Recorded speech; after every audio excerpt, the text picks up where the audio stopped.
नमस्कार ओडिशा न्यूज को स्वागत करुच्ची मु अपर्णा। आजिकार खबर रही आज खुंटा ब्लॉक परिसर सभागृह रे कोरोना भाइरस सचेतनता शिविर अनुष्ठित हो जाइछि।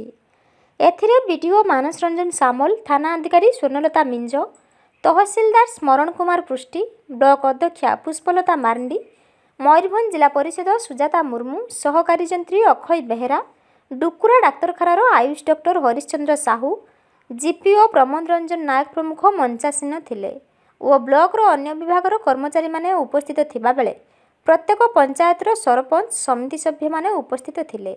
मंचासीन अतिथि माने कोरोना भाइरस विषय सतर्क रहिबा पई रेजिस्ट्रेशन, पृथकवास, दंड व्यवस्था आलोचना करथिले।